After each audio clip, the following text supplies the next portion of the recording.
शुभ संध्या पिला माने आगରୁ आमे द्वाविंश पाठ पढ़ी सारी जदि तुमे माने से वीडियो देखी ना प्लेलिस्ट अच्छी से देखी पारिब। आज चल तुमर त्रयोविंश पाठ पढ़ा। आ बहुत सुंदर गीतटी अच्छी एटी रक्ष गो मातरम। तेबे आमे प्रथमे गीत को गायन करिबा तापरे या को आमे बुझिबा।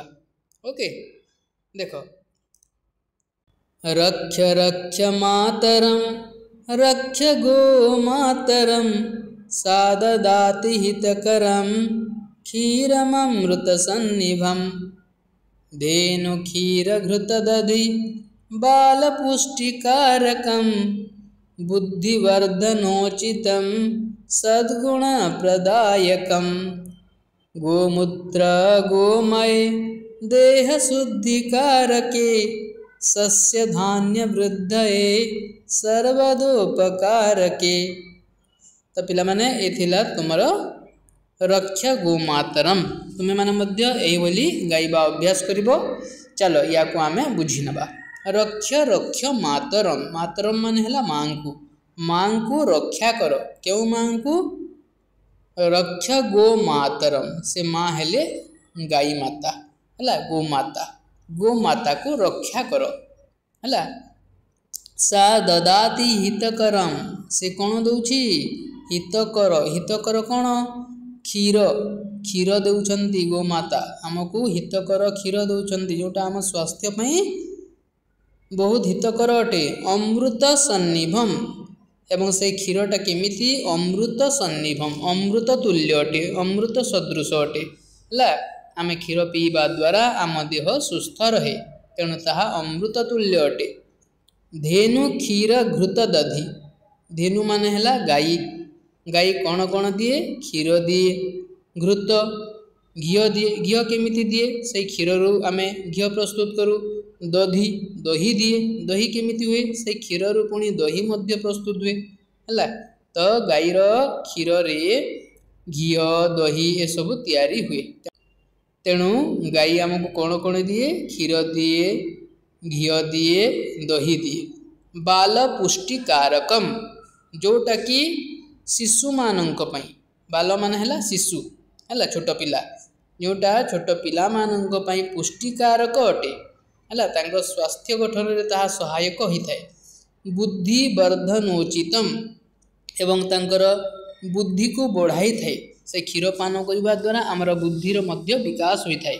सद्गुण प्रदायकम एवं सही क्षीर घी एवं दधि दधि माने दही ग्रहण करने द्वारा शिशु मध्य सद्गुण जात होता है। तेणु सब बेले सही गाई माता को रक्षा कर। गोमूत्र गोमय। गोमूत्र मान है गाईर मूत्र। गोमय गोमय मान है गोबर।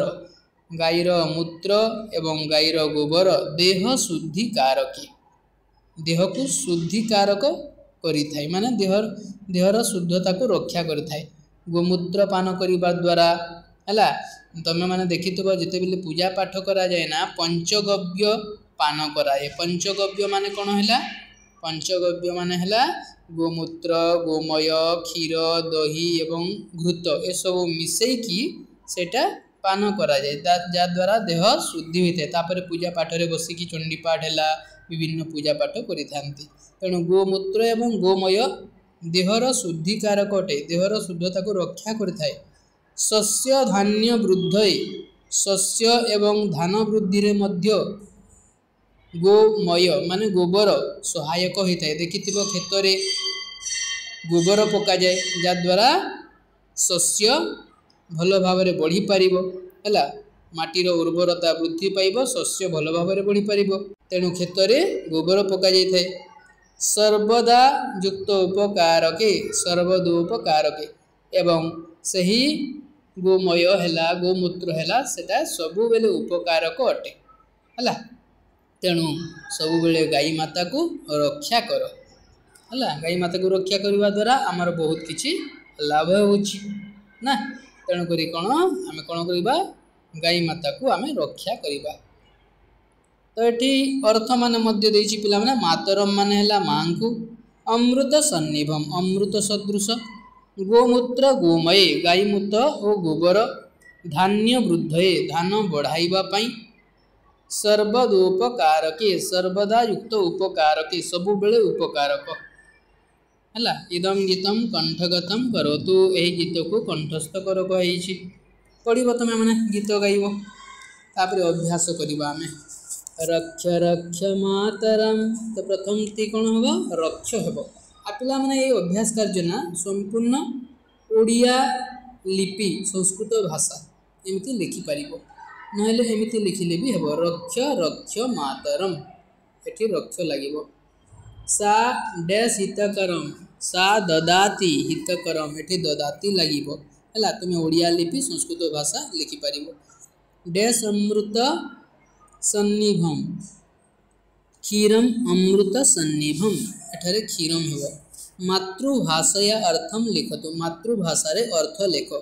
मातरम माने माँ को, गोमूत्र गोमये गोमूत्र ओ गोबर रे, ददाती ददाती माने कौन दिए है।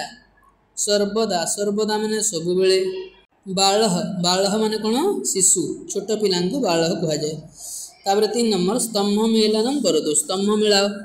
रक्ष मातरम माँ को रक्षा कर, ददाती हितकरम हितकर जिनिस मान दे थाए हमको, सर्वदा उपकारके सब बेले से उपकारक अटे। तो पिला माने ये थिला तुमर त्रयोविंश पाठ। तो तुम्हें माने गीत को अभ्यास करिवो एवं अभ्यास कार्य को मध्य करिनेबो। आज यदि किसी डाउट थाए ताहले तुम्हें माने कमेंट बॉक्स रे लिखिकी जणाइबो हैला। आ तुमर सप्तम श्रेणीर मध्य संस्कृत विषय सबू वीडियो यही चैनल रे तुम्हें माने पाई परिबो। संस्कृत ओडिया सबू वीडियो यही चैनल रे तुम्हें माने पाई परिबो। तो आम चैनल सहित जोड़ी होगा चैनल को सब्सक्राइब कर दियो है। वीडियो को गोटे गोटे लाइक कर दियो। धन्यवाद।